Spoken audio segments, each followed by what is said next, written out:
জানি না কেন হলো এটা আমার সাথে। শ্বশুরবাড়িতে আমার আর ঠাঁই জুটল না কপালে। হ্যালো এভরিওয়ান, নতুন আরেকটা ভিডিওতে আপনাদের সকলকেই স্বাগত।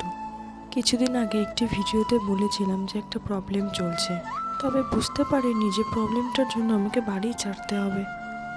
বাড়ি তো ছেড়ে বেরিয়ে পড়েছি, অনেক কাকুতি মিনতি করার পরেও আমার ঠাঁই হলো না। তাই আছে না, যার কেউ নেই ভগবান আছে। ভগবানের মতন একটি মানুষ আমার পাশে দাঁড়িয়ে আজকে 2 ঘন্টার মধ্যে রুমের ব্যবস্থা করে দিয়েছে, আদারওয়াইজ সব কিছুর ব্যবস্থা করে দিয়েছে। না হলে আজকে যে আমার কী হতো আমি সেটা নিজেও জানি না। হয়তো বা রাস্তায় পথে পথে ঘুরে বেড়াতে হতো। এমনকি খাবারটা যে কিনে খাবো সেই টাকাটাও আমার ছিল না, আমায় খাবারটা কিনে দেওয়া হলো। কখনো ভাবিনি যে আমায় একটা সবজি দিয়ে রুটি খেতে হবে। ইস ভগবান, তুমি কি দিন দেখালে আমায়। হ্যাঁ, একদিন আমি ঠিকই ঘুরে দাঁড়াবো, আমি জানি। রাধে রাধে।